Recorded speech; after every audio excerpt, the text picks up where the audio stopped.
اور گناہ کا راستہ سامنے ہونے کے باوجود بھی گناہ کے راستے پہ نہ گیا تو پھر اللہ اس نوجوان کو اپنے سایہ رحمت میں رکھے گا۔ برادران عزیز، یہاں سوچنے والی بات ہے کہ بندے کے اندر اس مقام کو پہنچانے والی کوئی کیفیت ہے تو وہ حیا ہے، کہ جس میں حیا ہوگی، جس کے اندر وہ صفت حیا موجود ہوگی اور اس حیا کے تقاضوں کو پورا کرتا رہے گا، ہر حال میں حیا کے دامن کو نہ چھوڑے گا، اللہ سے شرم کھاتا رہے گا، رکھتا رہے گا، تو یقیناً پھر اللہ اس کا مقام اپنے سایہ رحمت میں رکھے گا۔ اور آج افسوس کی بات ہے، یقیناً افسوس ہوتا ہے جب ہم اپنے نوجوانوں کو دیکھتے ہیں، اپنے معاشرے کو دیکھتے ہیں، اپنی صبح شام گزرنے والی ان سوسائٹیز میں ہم گزرتے ہیں، وہاں ہم دیکھتے ہیں کہ یہ حیا کا جو صفت ہے وہ آج مفقود ہو رہی ہے۔ اور ایک بات عرض کروں تو بات غلط نہ ہوگی کہ آپ لوگ بھی دنیا کو دیکھتے ہیں، ہر زاویے سے دیکھنے والے لوگ یہاں موجود ہیں، تو منظم انداز میں بڑی ہی کوشش کے ساتھ لوگوں سے حیا کو نکالا جا رہا ہے، لوگوں کے درمیان سے حیا کو نکالا جا رہا ہے، اور جو باحیا ہوتا ہے اس کے اندر وہ حیا کا صفت موجود ہے، وہ وصف موجود ہے، وہ جوہر موجود ہے، اسے سوسائٹی سے الگ کیا جا رہا ہے، اور یہ بتایا جا رہا ہے کہ یہ دقیانوسی پرانا مزاج رکھنے والا شخص ہے، یہ وقت کے ساتھ چلنے والا نہیں ہے۔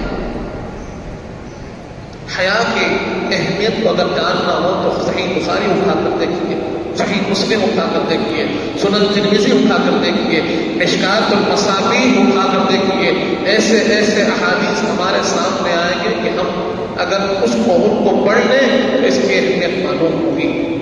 صحیح بخاری کی حدیث ہمارے سامنے ہے، حضور پاک صلی اللہ علیہ وآلہ وسلم ارشاد فرماتے ہیں حیا ایمان کا حصہ ہے، حیا ایمان کا حصہ ہے، اور جو حیا والا ہوگا وہ ایمان والا ہوگا، اور جو ایمان والا ہوگا اس کا مقام جنت ہوگا۔ ارشاد ہوتا ہے کہ جو حیا والا ہوگا وہی ایمان والا ہوگا، اور جو ایمان والا ہوگا وہی جنت میں جائے گا۔ اور آگے ارشاد ہوتا ہے جو بے حیا ہوتا ہے وہ بد اخلاق ہوتا ہے، جو بے حیا ہوتا ہے وہ بد اخلاق ہوتا ہے، اور جو بد اخلاق ہوتا ہے اس کا ٹھکانہ جہنم ہوتا ہے۔ برادران عزیز، بخاری شریف کی حدیث پاک میں ہمیں واضح طور پر بتا دیا گیا کہ حیا کا تعلق ایمان سے ہے، حیا کا تعلق آدمی کے ایمان سے ہے، اور ایک حدیث پاک میں آیا ہے کہ حیا اور ایمان یہ دونوں ساتھ ساتھ چلتے ہیں۔ حاکم نے اس کو روایت کیا، کیا فرمایا گیا؟ حیا اور ایمان یہ دونوں ساتھ چلتے ہیں، اگر کسی میں ایک پالو تو سمجھنا کہ دوسری بھی موجود ہے، اور اگر ایک کو مفقود پاؤ تو دوسرا بھی حاصل نہیں ہوگا۔ برادران عزیز، آج لوگوں نے حیا کو بالکل عام سمجھا ہوا ہے۔ آج ہم دیکھتے ہیں کہ ہمارے معاشرے میں بے حیائی عام سے عام ہوتی جا رہی ہے، اور لوگ سمجھتے ہیں کہ نہیں یہ کوئی بڑی بات نہیں ہے، اگر کر رہا ہے تو بہت بڑا گناہ نہیں ہے، اس کی سنجیدگی کو لوگ جانتے نہیں، اس کی سختی کو لوگ جانتے نہیں، اللہ کی بارگاہ میں اس کی خرابی کو لوگ جانتے نہیں، اور لوگ سمجھتے ہیں کہ بے حیائی یہ ایک چھوٹا سا گناہ ہے، نہیں یہ گناہ ہے، کبیرہ ہے، اور یہ آپ کے ایمان کو دور کرنے والی چیز ہے۔ لوگوں کے دلوں کے جو ایمان ہے وہ بے حیائی کی وجہ سے بجھنے لگے ہیں۔ آج لوگ سوال کرتے ہیں کہ ہم لاکھ کوششیں کرتے ہیں، لاکھ ہمارے اندر، ہم اپنے اندر تبدیلی لانا چاہتے ہیں، نہیں آتی ہے۔ وجہ یہ ہے کہ ہم نے ان اوصاف کو، ان کمالات کو حاصل نہیں کیا جو ایمان کی شمع کو روشن کرتے ہیں، اور ان میں سب سے بہترین شمع، سب سے بہترین وصف کوئی ہے وہ حیا ہے۔ برادران عزیز، لوگوں کے ذہنوں میں خیال آتا ہے کہ یہ حیا کیسے کی جائے، مطلب کیا ہے، اور اس کے کانسیپٹ لوگوں نے بڑا ہی محدود بھی کر دیا، بڑا محدود بھی رکھ دیا گیا کہ نہیں حیا کا مطلب یہ ہے، بے حیائی کا مطلب یہ ہے. ایسے نہیں. اس کو سمجھنا ہے تو ہمیں حدیث پاک سے سمجھنا ہوگا. حضور پاک صلی اللہ علیہ وآلہ وسلم نے صحابہ کرام سے ارشاد فرمایا کہ میرے صحابہ، اللہ سے حیا کرو جیسے حیا کرنے کا حق ہے. اللہ سے حیا کرو جیسے حیا کرنے کا حق ہے. اس پر صحابہ کرام میں سے ایک صحابی رسول نے عرض کیا، یا رسول اللہ، کیا ہم اس کا حق ادا نہیں کرتے؟ کیا ہم اس کا حق ادا نہیں کرتے؟ برادران عزیز، یہ وہ نفوس قدسیہ ہے کہ جن کو حضور پاک نے تربیت دی ہے، اور سرور کائنات ان کو فرماتا ہے کہ تم جیسے حیا کرنے کا حق ہے ویسے حیا کرو. وہ عرض کرتا ہے کہ کیا ہماری کوششوں میں کوتاہی رہ گئی؟ کیا ہم اللہ کے حیا کا حق ادا نہیں کرتے؟ حضور پاک نے ارشاد فرمایا کہ وہ شخص کہ جس کا ذہن خراب خیالات، خراب افکار سے محفوظ ہے، وہ شخص جس کا ذہن خراب خیالات، خراب توہمات، خراب افکار سے محفوظ ہے، وہ شخص جس کا پیٹ لقمہ حرام سے محفوظ ہے، وہ شخص کہ جو آخرت کو، موت کو اور اس کی بلا کو یاد کرتا رہتا ہے، وہ شخص جو موت کو اور اس کی تکلیف کو یاد کرتا رہتا ہے. اور چوتھا فرمایا وہ شخص جو دنیا کی زینت کو آخرت کی خاطر چھوڑ دیتا ہے، وہ ہے جو حیا کے حق کو ادا کرتا ہے. برادران عزیز، آج جہاں ہم ہیں، ہمارے معاشرے میں حیا کا جو تصور ہو گیا ہے، وہ تصور آنکھوں تک محدود رہ گیا، کسی ایک عمل تک، ایک گناہ تک محدود رہ گیا ہے. تو اسے جاننا چاہیے کہ حیا یہ اخلاق کا تاج ہے. اخلاقیات جو ہے ان کے اندر حیا مانند تاج ہے، اور اس کا دائرہ صرف بے حیائی تک، فحش تک نہیں رہتا، بلکہ حضور پاک نے فرمایا کہ جس کا ذہن خراب خیالات سے محفوظ ہے وہ حیا کے راستے پر ہے. جس کا پیٹ لقمہ حرام سے محفوظ ہے وہ حیا کے راستے پہ ہے. اور جو ہر روز موت کو یاد کرتا ہے، موت کی ابتلا کو یاد کرتا رہتا ہے، اور اس کے لیے اپنی تیاری کو محفوظ کرتا رہتا ہے کہ مجھے مرنا ہے، اس کے لیے تیاری ضروری ہے. صرف یاد کرنا نہیں، اس کے لیے تیاری کرنی ہے.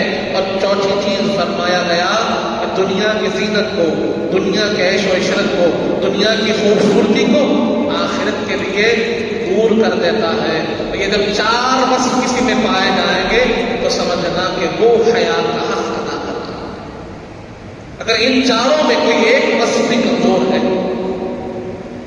اگر کسی کے ذہن خراب خیالات سے پاک نہیں، کسی کا ذہن دشمنی سے پاک نہیں، کسی کا ذہن فحش باتوں سے پاک نہیں، کسی کا ذہن عناد سرکشی سے پاک نہیں، کسی کا ذہن حسد سے پاک نہیں ہے.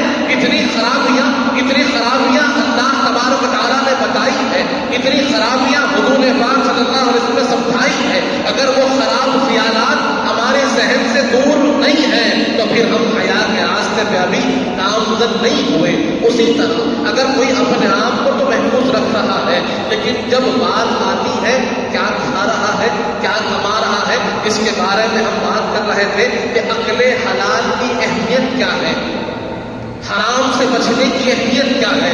حضور پاک فرماتے ہیں کہ حیا کا دوسرا جز یہ ہے کہ بندہ مومن اپنے پیٹ میں لقمہ ڈالے تو حلال کا ڈالے، اپنی اولاد کو کھلائے تو حلال کا کھلائے، اس کا اثر ضرور آئے گا. وہ بچہ جس کے پیٹ میں لقمہ حلال جائے گا وہ باحیا ہوگا، باکردار ہوگا، بااخلاق ہوگا. اور اگر آپ لاکھ اچھی تعلیم دیجیے، لاکھ اچھی تربیت کیجیے، بڑے سے بڑے اسکول میں آپ اس کو پڑھائیں گے، بڑے بڑے کالج میں آپ اس کو بھیجیں گے، بڑے بڑے لوگوں کے پاس اس کی تربیت کروائیں گے، لیکن اگر اس کو حرام کا رخوا جا رہا ہے، ناجائز رخوا جا رہا ہے، ظلم سے مال لیا گیا، بچوں کو کھلایا جا رہا ہے، سود کا مال لیا گیا، بچوں کو کھلایا جا رہا ہے، آپ اس سے اچھی تعلیم دیجیے، اچھی تربیت دیجیے، پھر بھی اس رخوے حرام کا اثر ضرور ظاہر ہوگا۔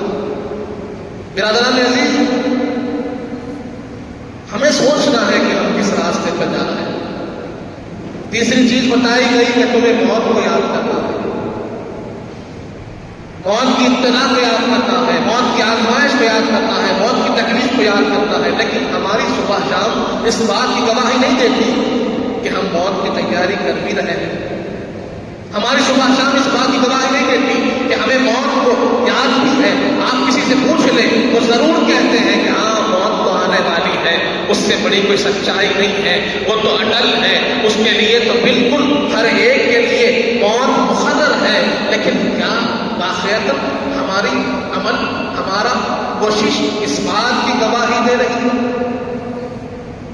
کیا واقعات ہمارا یہ کام بتا رہا ہے کہ ہم موت کا انتظار کر رہے ہیں، موت اٹل ہے، موت مقرر ہے اور ہم کو مرنا ہی ہے؟ اگر کسی کو یقین ہے کہ بھائی فلاں کام ہونا ہی ہے تو پھر اس سے زیادہ مضبوط سی تیاری کسی اور چیز کی نہیں کرتا، اس سے زیادہ اہتمام کسی اور چیز کا نہیں کرتا۔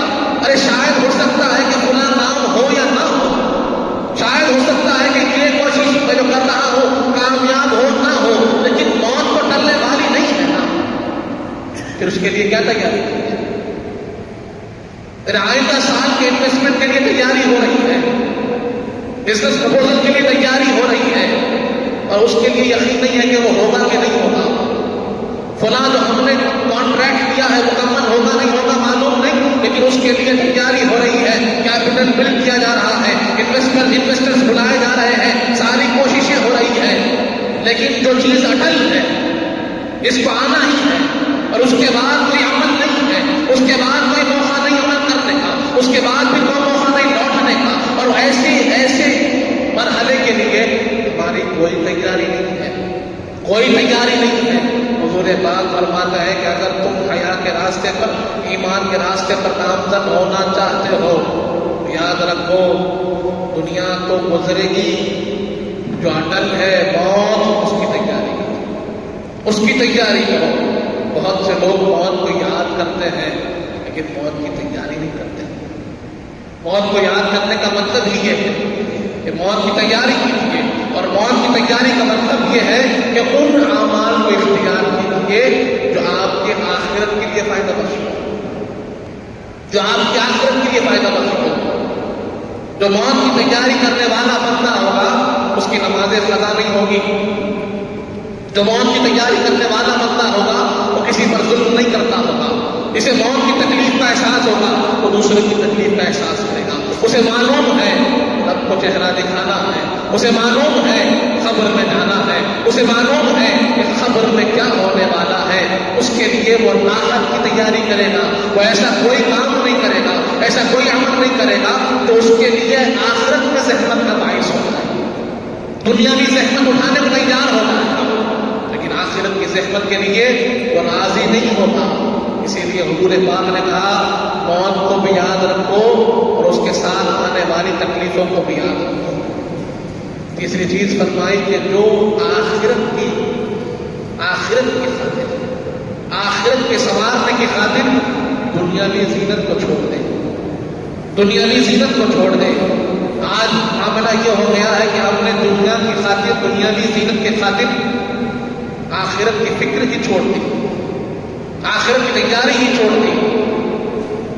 ہم چاہتے ہیں کہ بس دنیا آراستہ سے آراستہ ہو جائے، ہمارے گھر روشن ہو جائے، ہمارے پاس باغات آ جائے، جہاں جہاں جائے وہاں وہاں خوبصورتی نظر آئے۔ رب فرماتا ہے کہ اگر تم دنیاوی خوبصورتی میں لگے رہو گے تو آخرت کی تیاری سے دور ہو جاؤ گے۔ دنیاوی خوبصورتی کو چھوڑ دو، دنیاوی آشائش کو، یہاں کی تزئین کو چھوڑو۔ یہ دنیا کیا ہے؟ حضور پاک فرماتے ہیں کہ دنیا کیسے گزار دو؟ کان کا قریب، کہ تم کیسے کیا ہو؟ تم مسافر ہو، دنیا میں ایسے جیو کہ تم مسافر ہو۔ اور آپ اب دیکھتے ہیں، ہم نے بھی سفر کیا ہے، کوئی شخص جو سمجھدار ہوتا ہے کبھی راستے کو منزل نہیں سمجھتا۔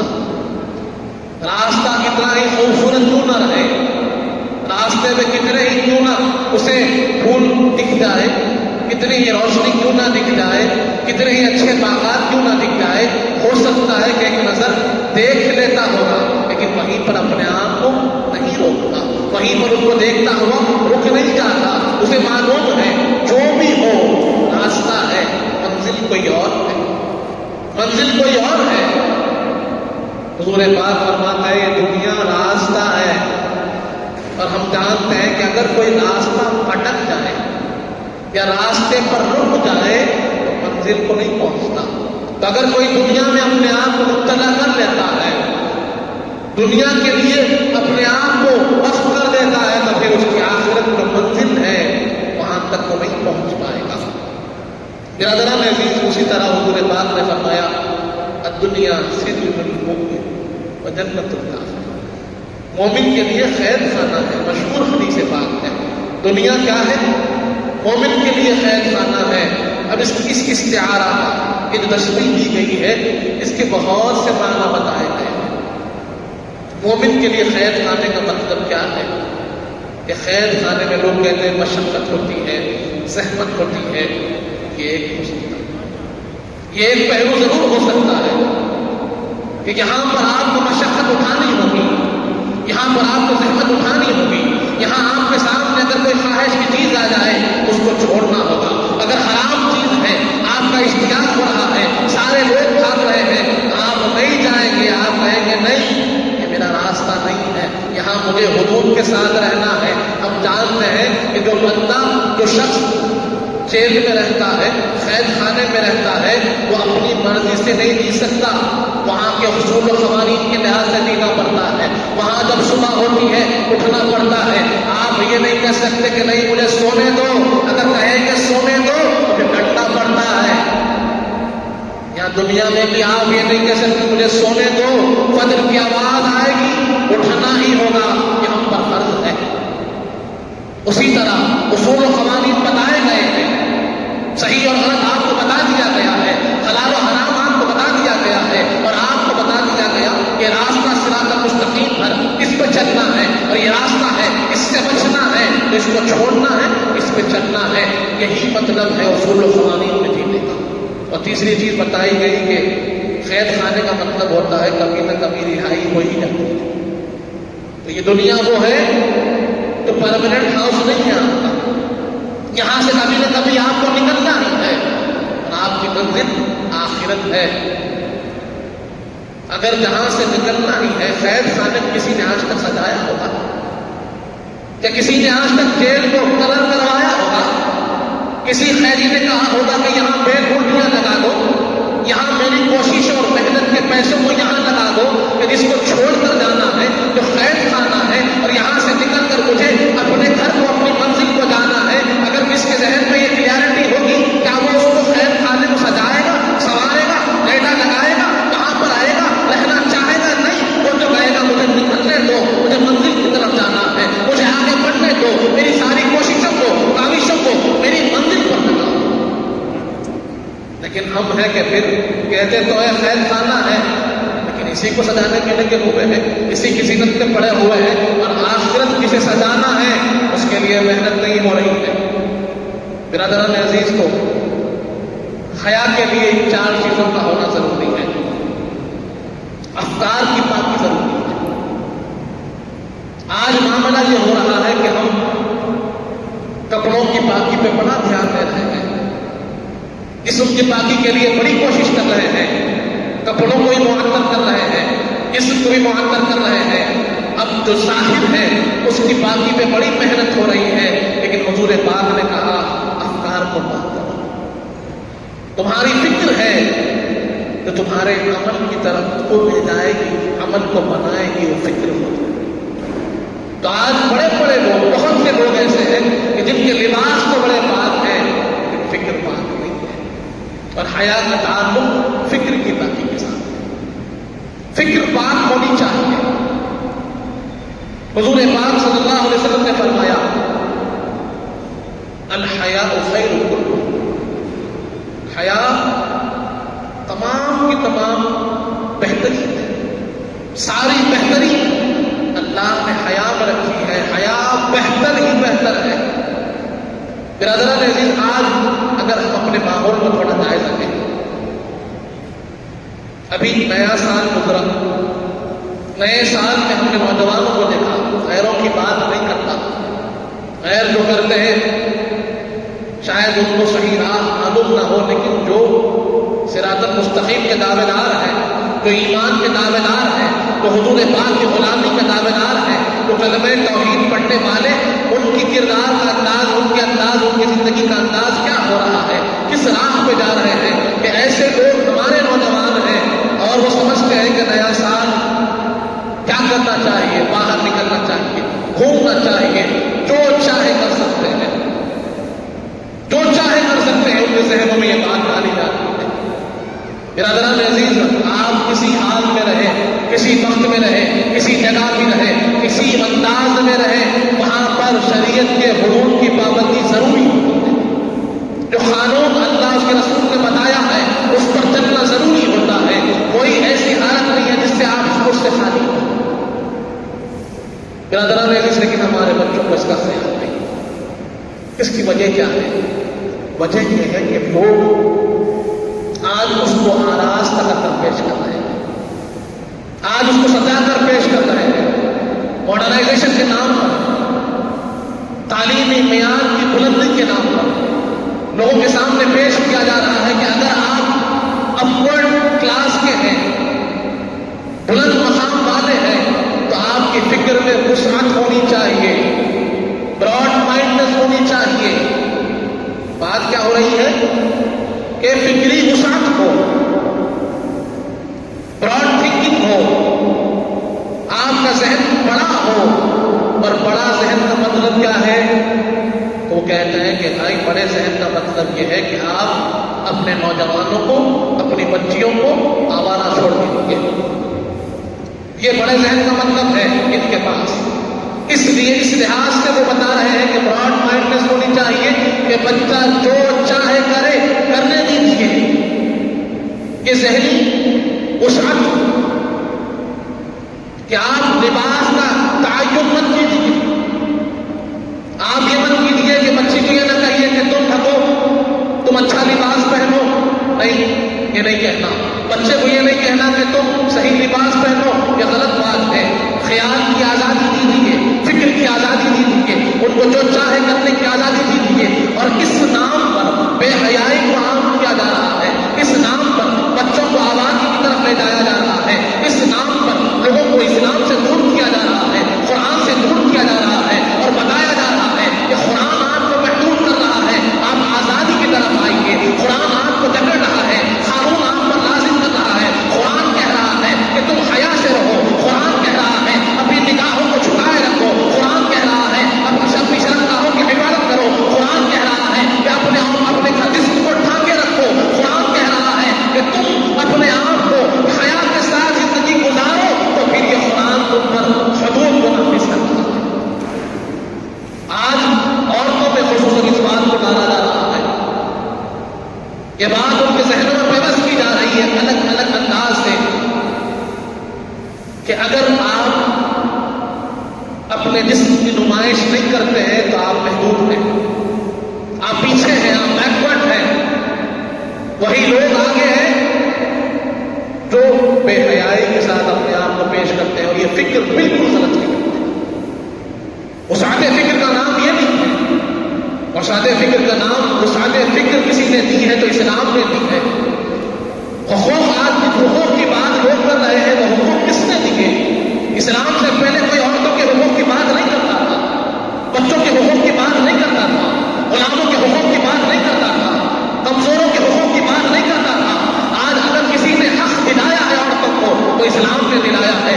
وہ عورت جس کو گھر کا سال و سامان سمجھا جاتا تھا، وہ بچی پیدا ہوتی تو اسے زندہ گھر کر دیا جاتا تھا، وہ بچی کو زندگی دینے والا اسلام ہے. حضور پاک کی کردار ہے، حضور پاک کی تعلیمات ہے کہ بچوں کو زندگی دی اور جنت کا راستہ بنایا.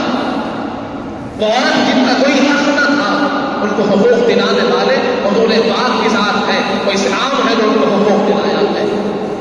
آج حقوق کے نام پر لوگ اسلام پر انگلی اٹھا رہے ہیں.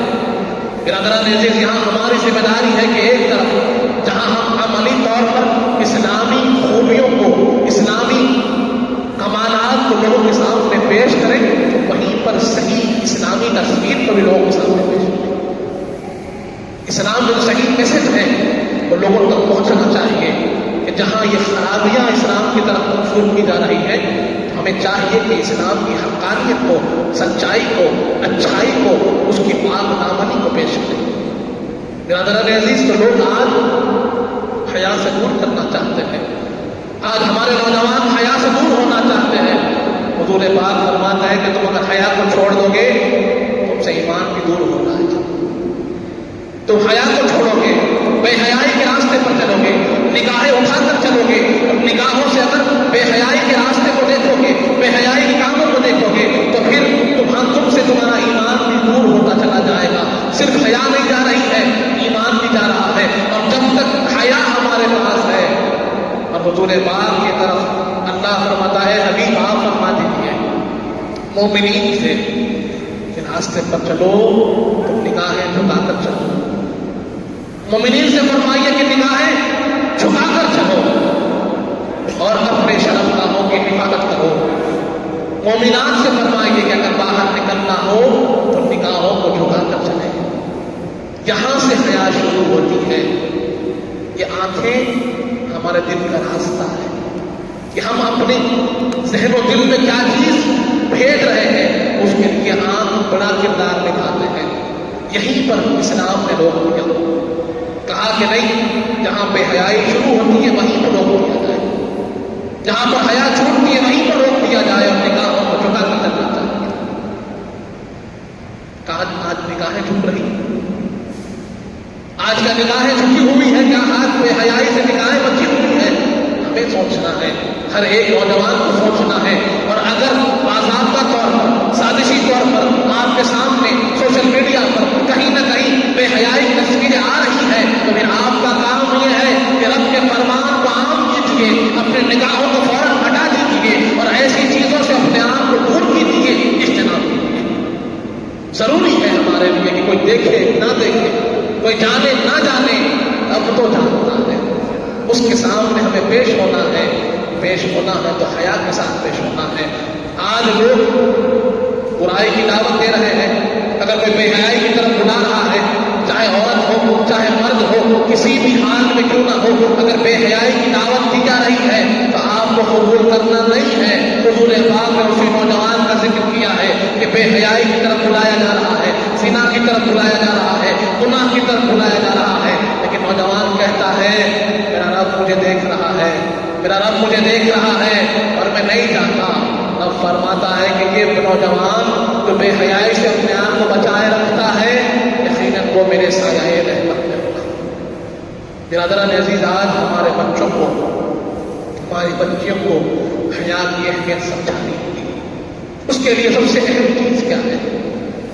سب سے اہم چیز، یہ بات کہتا ہوا بات کو ختم کروں، سب سے اہم چیز یہ ہے کہ ان کے جو رول ماڈلز ہیں اس کو بدلنے کی ضرورت ہے. آج جو ملک کے بے حیا لوگ ہیں وہ ہمارے نوجوانوں کے رول ماڈل بنے ہوئے ہیں، چاہے وہ کسی بھی انڈسٹری سے کام تعلق رکھنے والے کیوں نہ، وہ ہمارے نوجوانوں کے رول ماڈلز ہیں اور ان کو دیکھ کر وہ زندگی گزار رہے ہیں. تو جب کوئی بے حیا آدمی ہمارے نوجوانوں کا رول ماڈل ہوگا تو وہ بھی بے حیائی کی طرف جائیں گے. اگر ہماری بچیاں ایسی خواتین کو اپنا رول ماڈل بناتی ہیں کہ جن کے پاس شرم اور حیا کا پیکر بالکل مختلف ہے جو ہمارے پاس ہے، تو پھر یقیناً ہماری بچیاں چاہیں گی کہ ہم بھی اسی راستے پر چلیں. اگر وہ کر سکتی ہے تو ہم کیوں نہیں کر سکتے؟ سب سے پہلی چیز ہمارے بچوں کو یہ بات سکھانی ہوگی کہ بیٹے یہ جو دکھتے ہیں یہ آپ کے رول ماڈل نہیں ہے، ان کی طرح نہیں بننا ہے. یہ اللہ کے عذاب کے مستحق لوگ ہیں. اگر اگر ان کو توبہ نصیب نہ ہوگی تو ان کا ٹھکانہ جہنم ہوگا. اس بات کو سمجھنا ہوگا کہ رول ماڈل کون بنے. تو پھر اللہ خود فرماتا ہے لقد کان لکم فی رسول اللہ اسوۃ حسنہ کہ اگر کوئی رول ماڈل ذات ہے اس سرور کائنات کے ساتھ ہے. وہ رول ماڈل ذات ہے حضور پاک کے ساتھ ہے. اس ساری کائنات ان کے اخلاق سے آج خیرات لے رہی ہے. ان کی رحمتوں کا آج ظہور ہو رہا ہے. ہر ایک ذرہ ذرہ جن کی رحمت سے جگمگا اٹھا ہے, جن کے کردار سے جگمگا اٹھا ہے. آج اگر ہمارے کردار کو بھی روشنی حاصل ہو سکتی ہے تو اسی سرور کائنات کے کردار سے حاصل ہو سکتی ہے. وہی ہمارے رول ماڈل ہے. انہیں کو دیکھ کر زندگی چلنی ہوگی, انہیں کے نقش قدم پر چلنے کی کوشش کرنی ہوگی. اور اگر اسی کوشش میں زندگی گزر جائے تو زندگی کامیاب ہے. اور کوئی نہیں کہہ سکتا کہ ہم نعوذ باللہ وہاں تک پہنچ سکتے ہیں, نہیں پہنچ سکتے. وہ کامل و اکمل ذات ہے, ان کے کردار بھی بلند, ان کی انداز بھی بلند ہے, لیکن اسی کو اختیار کرنے کی کوشش میں زندگی گزار دے وہ کامیاب زندگی ہے. اسی طرح نوجوان اگر رول ماڈل بنانا چاہتے ہیں تو سرور کائنات کے ساتھ کو پڑھیں, آپ کی سیرت پاک کو پڑھیں, آپ کے اخلاق و کردار کو پڑھیں اور اس کو اختیار کریں. اور اگر ہماری بہنیں, ہماری بچیاں, ہماری مائیں کسی کو رول ماڈل بنانا چاہتے ہیں تو سیدہ کائنات کی ذات ہمارے سامنے ہے. حضور پاک کی شہزادی جن کو حضور پاک فرماتے ہیں کہ فاطمہ رضعۃ منی, کہ میرے جگر کا ٹکڑا ہے, میرے جسم کا حصہ ہے. تو ایسا حصہ کہ پاک دامنی کسے کہتے ہیں, پاکی کسے کہتے ہیں, حیا کسے کہتے ہیں, اخلاق کسے کہتے ہیں, کردار کسے کہتے ہیں. کسی بھی وصف کو دیکھ لیجیے سیدہ کائنات میں وصف بطور ادب ملے گا. اسی لیے تو اما جان بی بی عائشہ صدیقہ رضی اللہ عنہا فرماتی تھی کہ فاطمہ میں آپ کو دیکھتی ہوں ایسے دکھتا ہے کہ حضور پاک کو دیکھ رہی. آپ سے زیادہ مشابہ میں نے حضور پاک سے کسی اور کو نہیں پایا. آپ کو دیکھتی ہوں تو حضور پاک نظر آتے ہیں, آپ چلتے ہیں تو حضور پاک کی طرح چلتے ہیں, آپ گفتگو کرتی ہیں تو حضور پاک کی طرح کرتی ہیں. تو عورتوں کے لیے بہترین کوئی نمونہ حیات ہے وہ سیدہ کائنات کے ساتھ ہے. اور حیات کی بات اگر ہو تو ویسے تو بہت سے واقعات ہیں, لیکن وہ سیدہ کائنات کی ساری زندگی حیا کے ساتھ گزری ہے. اور جب وقت آخر آیا تو آپ نے مولا علی سے وصیت فرمائی کہ علی مجھے دن میں نہیں رات میں تدفین کرنا, میرا جنازہ بھی رات میں پڑھا دینا, میری تدفین بھی رات میں کر دینا, کہ یہ نہ ہو کہ زندگی بھر میں نے جو حیا سے گزاری ہے کہیں وہ حیا میں کوئی کمی نہ آئے. اور ان کی باندیاں, ان کو چاہنے والی, ان کا نام لیوا کیا بے حیائی کے راستے پر چل سکتے ہیں؟ نہیں. برادران عزیز, یہ ہماری ذمہ داری ہے, یہ ہماری ذمہ داری ہے کہ اپنے بچوں کی صحت سازی کریں. جہاں ہم ان کے کھانے پینے کا خیال کرتے ہیں, جہاں ان کے رہنے کا خیال کرتے ہیں, جہاں ان کے پڑھنے کا خیال کرتے ہیں, وہیں پر ان کے اخلاقیات, ان کے کردار کا خیال رکھنا بہت ضروری ہے. بہت ضروری ہے کہ ہم اپنے بچوں کی اخلاقیات پر کام کریں, ان کی تہذیب, ان کی تربیت پہ کام کریں. برادران عزیز, میں آج ہمارے بچے, ہم کوتا ہے ہمارے بچے اس کی ویران کی مشین یہاں کوشش کیجیے. چھوٹا بچہ جہاں سمجھ میں آتا ہوتا ہے ہم توجہ نہیں دیتے ہیں, لیکن بچہ جب 3 سال 2 سال کا ہوتا ہے وہ باتوں کو سمجھنے لگتا ہے, باتوں کو سمجھ رہا ہے. وہ آپ جیسے غصے سے بولتے ہیں ویسے غصے سے بولتا ہے, آپ جیسا کام کرتے ہیں ویسے ہی کرتا ہے. اس کا مطلب ہے کہ وہ سمجھ رہا ہے, وہ سمجھ رہا ہے, اس میں تمیز آ رہی ہے. وہیں پر آپ کو دینا ہے, وہاں پر توجہ دینے کی ضرورت ہے. آپ یہ کہتے ہیں کہ بھائی چھوٹا بچہ کیا کہے گا, کیا سمجھے گا, اس کو کیا ضرورت ہے. نہیں, لیکن وہ موڑ جب آ جائے گا, شاید وہ موڑ بہت دور ہے, ابھی دور ہے, لیکن وہ موڑ آئے اس سے صحیح راستے کی پتہ ہونا چاہیے. اور معلوم نہیں کہ اس موڑ پر ہم موجود رہے نہ رہے, ہم وہاں موجود ہو یا نہ ہو ہمیں معلوم نہیں, لیکن اسے جیسے آج ہم میپ تیار کرتے ہیں, بچے کو بھی زندگی کا میپ تیار کر کے دینا ہوگا, اسے بتانا ہوگا کہ بیٹے یہ صحیح ہے, یہ غلط ہے, یہ اچھا ہے, یہ برا ہے, اس راستے پہ تم کو چلنا ہے. اور زندگی میں اگر ایسا کوئی موڑ آ جائے تو تمہیں کس طرف مڑنا ہے.